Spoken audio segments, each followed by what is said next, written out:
Assalamu alaikum wa rahmatullah. Dear viewers, how are you? I hope you are well. Alhamdulillah, I am also well. আজকে আমি তোমাদের একটি মজার class নিয়ে উপস্থিত হয়েছি। আমাদের দৈনন্দিন জীবনে কে না প্রশ্ন করে, কেন তুমি এই কাজ করেছো, কেন তুমি সেখানে গিয়েছিলে, কেন তুমি তাকে বকাবকি করেছো, কেন তুমি এই কাজটা করতে পারো নাই, এই ধরনের হাজারো প্রশ্ন এই কেন দিয়ে আমরা করে থাকি। আজকে আমরা এমন একটা স্ট্রাকচার শিখব যে স্ট্রাকচারের মাধ্যমে কেন দিয়ে যে প্রশ্ন করা হয় এবং কিভাবে করা হয় এর বিস্তারিত তথ্য এবং উপাত্ত আজকের এই ক্লাসে ইনশাআল্লাহ আমরা শিখে ফেলব। আর সত্যি আমি কয়েকটি স্ট্রাকচার দেখাবো যেগুলির মাধ্যমে তোমরা অনায়াসেই হয় দিয়ে প্রশ্ন করতে পারবে এবং প্রশ্ন করতে পারলেই উত্তর খুব সহজেই দিতে পারবে। তো চলো শুরু করি। হাউ টু মেক কোশ্চেন্স, কিভাবে প্রশ্ন করতে হবে আর কি, সে বিষয়টি নিয়ে কথা। আর ডব্লিউএইচ ওয়ার্ড হচ্ছে টোটাল কয়টি? ডব্লিউএইচ ওয়ার্ড হচ্ছে টোটাল 9টি। আজকে আমরা তার মধ্যে একটি ডব্লিউএইচ ওয়ার্ড, সেটি হচ্ছে হয় নিয়ে কথা বলবো। হয়ের অর্থ হচ্ছে কেন। আজকে এই হয় শব্দটির ব্যবহার এবং প্রশ্নের মাধ্যমে কিভাবে করে বিস্তারিত প্রশ্ন করা যায় সব আজকের এই ক্লাসে থাকছে। প্রথমে দেখা যাক স্ট্রাকচার। আমরা হয় দিয়ে যদি প্রশ্ন করতে চাই তাহলে আমাদের প্রথমেই যে জিনিসটি জানা দরকার সেটি হচ্ছে স্ট্রাকচার। স্ট্রাকচার হচ্ছে প্রথমে হয়, তারপরে আমাদের একটা সাহায্যকারী ভার্ব নিতে হবে, এরপরে সাবজেক্ট, তারপরে মেন ভার্ব, তারপরে এক্সটেনশন। এই স্ট্রাকচারটি তোমরা ভালো করে স্মরণ রাখো। এবার আসা যাক আমি যে বাক্যগুলি লিখেছি কিভাবে করে এই স্ট্রাকচার ব্যবহার করে সেটি অনায়াসে আমরা বলতে পারি।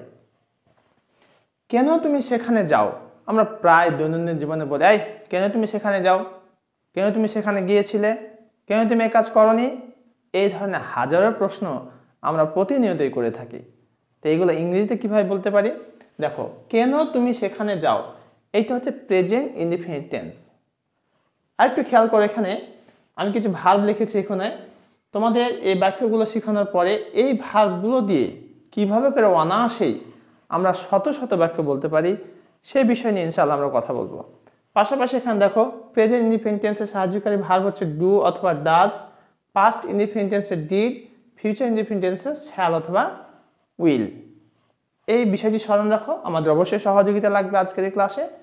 পাশাপাশি এই বাক্যগুলি কিভাবে হচ্ছে একটু দেখে নাও। আর স্ট্রাকচার তো আগেই বলেছি। কেন তুমি সেখানে যাও, তাহলে এটা প্রেজেন্ট ইনডিফিনিট টেন্স হওয়ার কারণে প্রথমে আমরা কি বসাবো? হয়।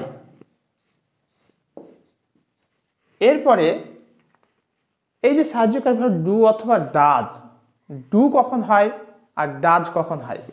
সাবজেক্ট যদি হয় থার্ড পারসন সিঙ্গুলার নাম্বার, অর্থাৎ আই, উই, ইউ বাদ দিয়ে যদি একজন করে মিন করে তাহলে সেটা third person singular number. Third person singular নাম্বারের ক্ষেত্রে শুধুমাত্র হয় ডাজ, বাকি সকল ক্ষেত্রে হয় ডু। তাহলে এখানে যেহেতু তুমি আছে সেহেতু সাহায্যকারী ভার্ব হবে ডু। তাহলে হয় ডু, তারপরে তুমি সাবজেক্ট, হয় ডু ইউ, এরপরে ভার্ব হচ্ছে যাওয়া, যাওয়ার ইংরেজি কি? গো। তাহলে হয় ডু ইউ গো, কোথায়? সেখানে। দেয়ার মানে সেখানে, লাস্টে কোশ্চেন মার্ক। তাহলে কিভাবে লিখলাম? কেন হচ্ছে হয়, সাহায্যকারী ভার্ব প্রেজেন্ট ইনডিফিনিট টেন্স হওয়ার কারণে ডু নিলাম, তারপরে সাবজেক্ট হচ্ছে তুমি, ইউ, মূল ভার্ব। এখানে আমি শুধু লিখেছি মেন ভার্ব। মেন ভার্ব বলতে এখানে বেজ ফর্ম না ভার্ব বানানোর সাথে আমি যুক্ত হবে কিছুই বলি নাই। এটা কিন্তু ডিপেন্ড করবে টেন্সের উপরে। টেন্সের উপর ডিপেন্ড করে সেখানে আমাকে ভার্বের সাথে আমি যুক্ত হতে পারে, না হতে পারে। আর সাহায্যকারী ভার্বটিও টেন্সের উপরে ভিত্তি করে কিন্তু হবে। এখানে খেয়াল করো, হয় ডু ইউ গো দেয়ার, কেন তুমি সেখানে যাও। এখন আমরা এটাকে কিন্তু বলতে পারি কেন তুমি ভাত খাও, তাহলে হয় ডু ইউ, এখানে খাওয়া ইংরেজি কি? ইট। হয় ডু ইউ ইট রাইস, কেন তুমি ভাত খাও, হয় ডু ইউ ইট রাইস। এখন যেটাকে আমরা বলি কেন তুমি ফুটবল খেলো, হয় ডু ইউ প্লে ফুটবল, হয় ডু ইউ প্লে ফুটবল।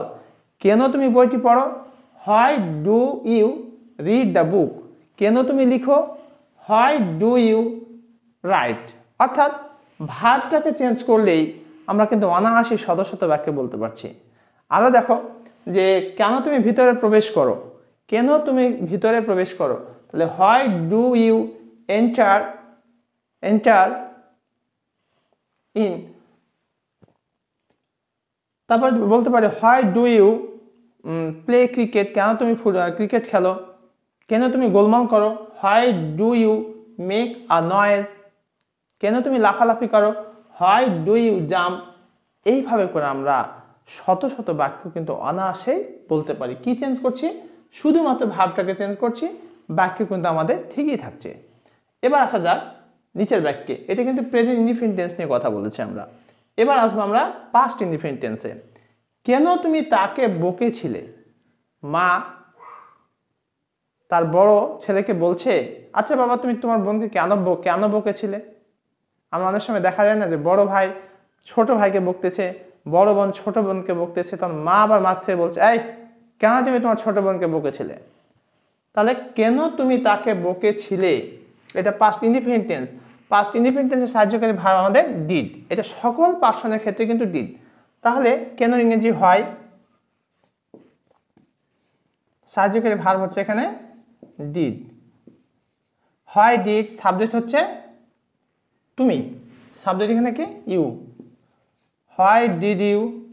বকার ইংরেজি কি বলতো বন্ধুরা? বকার ইংরেজি কিন্তু রিবিউক, তিরস্কার করা বা বকা। তাহলে হয় ডিড ইউ রিবিউক, আর তাকে ইংরেজি হচ্ছে হিম অথবা হার। মেয়ের ক্ষেত্রে হার লিখবো, ছেলের ক্ষেত্রে হিম বসাবো, যেহেতু অবজেক্টিভ ফর্ম। তাহলে কেন তুমি তাকে বকেছিলে? হয় ডিড ইউ রিবিউক হিম অথবা হয় ডিড ইউ রিবিউক হার।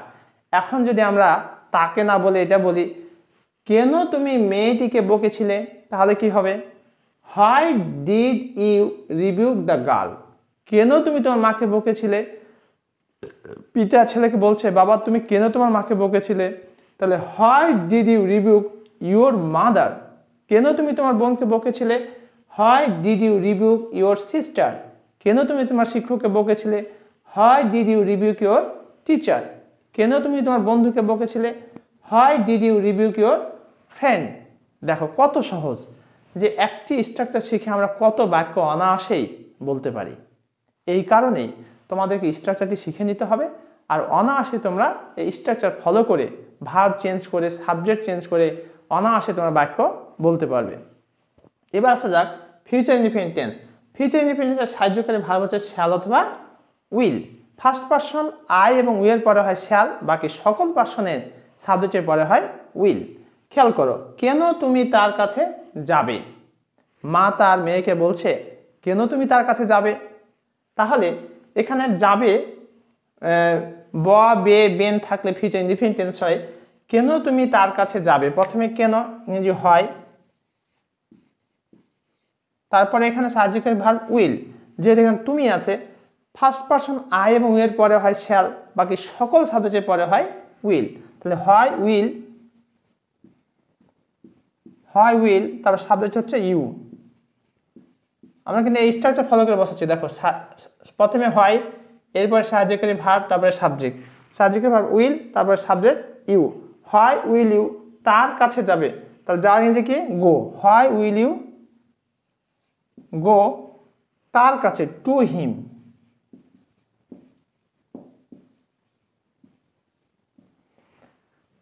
এবার দেখো মজার বিষয়গুলি। কেন তুমি তার কাছে যাবে, হয় will you go to him. এবার আমরা এখানে যে ভার্বগুলি লিখেছি একটু খেয়াল করো মনোযোগ দিয়ে। Learn, sell, find, dig, run. এই বাক্য আমরা এখানে present indefinite tense, past indefinite tense, future indefinite tense নিয়ে কথা বলেছি। এবার আমরা শুধুমাত্র ভার্বটাকে চেঞ্জ করব, আর অবজেক্টের জায়গাতে আমরা চেঞ্জ করতে পারি। দেখো কত ভ্যারিয়েশন চলে আসছে। এবার লার্ন দিয়ে যদি আমরা প্রশ্ন শিখি আর কি, তাহলে কি হবে? কেন তুমি ইংরেজি শিখো, কেন তুমি ইংরেজি শিখো। তাহলে আমরা কি বলতে পারি বলো তো? কেন তুমি ইংরেজি শিখো। আমরা একটু খেয়াল করি কত সহজে বলতে পারি। কেন তুমি ইংরেজি শিখো। তাহলে এখানে ভার্বটা কি হবে? শিখে নিয়ে কি লার্ন, তাহলে why do you learn English, লাস্টে question mark. Why do you learn English, কেন তুমি ইংরেজি শিখো। এখন ইংরেজি যাতে আমরা বলতে পারি কেন তুমি বাংলা শিখো, why do you learn Bangla. কেন তুমি গণিত শিখো, why do you learn math. এইভাবে করে আমরা অনায়াসেই ভ্যারিয়েশন নিয়ে আসতে পারি কথার ভিতরে। এবার আসা যাক পরের বাক্যটিতে, কেন তুমি তাকে বকেছিলে, এটা তো আমরা শিখেছিলাম। এবার এটা পাস্ট টেন্স যদি আমরা করি, সাপোজ লার্ন, এটাকে কেন তুমি ইংরেজি শিখেছিলে, কেন তুমি ইংরেজি শিখেছিলে, তাহলে আমরা কি বলবো দেখো, একেবারে সহজ। আমরা খালি একটু চেঞ্জ করলেই ভ্যারিয়েশন, কেন তুমি ইংরেজি শিখেছিলে, কেন তুমি ইংরেজি শিখেছিলে, শিখেছিলে, তাহলে why did you learn English.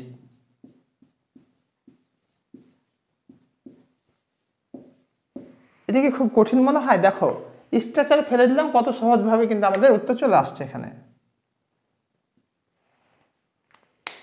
Why did you learn English, কেন তুমি ইংরেজি শিখেছিলে, why did you learn English, কেন তুমি গণিত শিখেছিলে, why did you learn math, কেন তুমি বাংলা শিখেছিলে, why did you learn Bangla.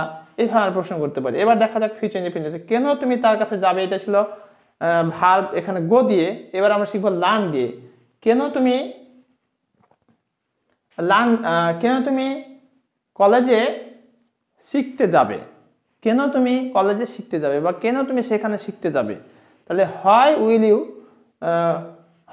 You go there to learn, why will you, অথবা আমরা একটা বলতে পারি কেন তুমি ইংরেজি শিখবে, কেন তুমি ইংরেজি শিখবে। আমরা যদি এটা বলি দেখো,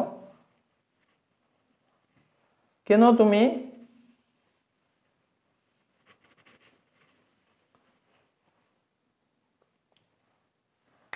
তুমি ইংরেজি শিখবে,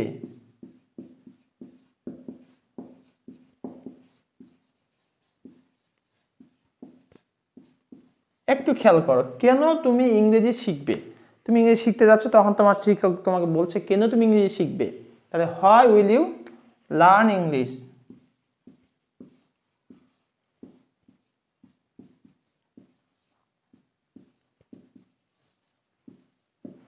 why will you learn English, কেন তুমি ইংলিশ শিখবে, why will you learn English. দেখো কত সহজে কিন্তু আমরা বাক্যগুলো চেঞ্জ করে ফেললাম। এবার আমরা যদি সেল দিয়ে চিন্তা করি, বিক্রয় করা, তাহলে কি ঘটনা ঘটবে দেখো, কেন তুমি মাছ বিক্রি করো। এখানে দেখো আমরা লিখতে পারি এখানে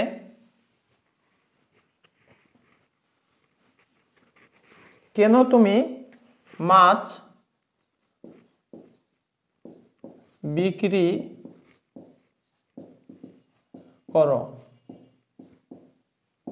কেন তুমি মাছ বিক্রি করো। তাহলে হোয়াই ডু ইউ, বিক্রি করে কি sell, why do you sell fish, কেন তুমি মাছ বিক্রি করো। আমরা কি বলতে পারি কেন তুমি ধান বিক্রি করো, why do you sell paddy, কেন তুমি পোশাক বিক্রি করো, why do you sell dress. In such a way you can make hundreds of sentences, no doubt. এবার দেখো কেন তুমি ইংরেজি শিখেছিলে, এখানে আমি যখন বলি কেন তুমি মাছ বিক্রি করেছিলে, কেন তুমি মাছ বিক্রি করেছিলে, অর্থাৎ why did you sell fish, why did you sell fish, কেন তুমি, এটাকে আমরা চেঞ্জ করি দেখো, কেন তুমি মাছ, কেন তুমি মাছ বিক্রি করেছিলে। তাহলে আমরা কি লিখবো এখানে, why did you sell fish, why did you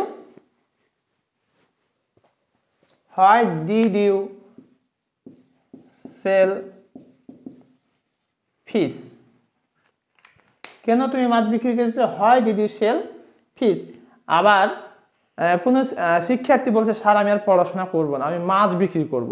তখন শিক্ষক বলছে কেন তুমি মাছ বিক্রি করবে, কেন তুমি মাছ বিক্রি করবে।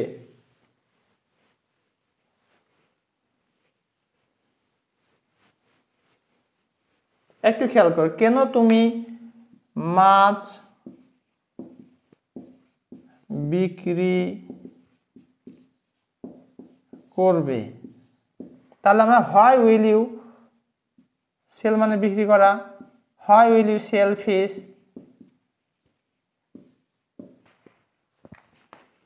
তাহলে কত অনায়াসে কিন্তু আমরা সেল দিয়ে করলাম, লার্ন দিয়ে করলাম, ফাইন্ড খুঁজা। এখন তোমার বন্ধু হারিয়ে গেছে, তখন তুমি খুঁজতেছো, তখন তোমার আর এক বন্ধু বলছে কেন তুমি তোমার বন্ধুকে খুঁজো, কেন তুমি তোমার বন্ধুকে খুঁজো। তাহলে আমরা কি বলবো, why do you find your friend, কেন তুমি তোমার বন্ধুকে খুঁজো। একটা দেখাই তোমাদের সুবিধার্থে, কেন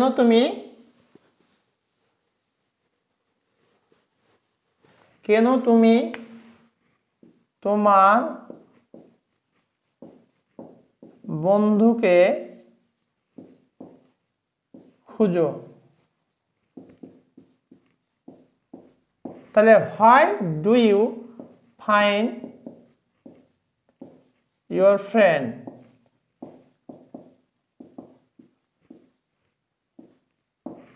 একটু খেয়াল করো, why do you find your friend, কেন তুমি তোমার বন্ধুকে খুঁজো।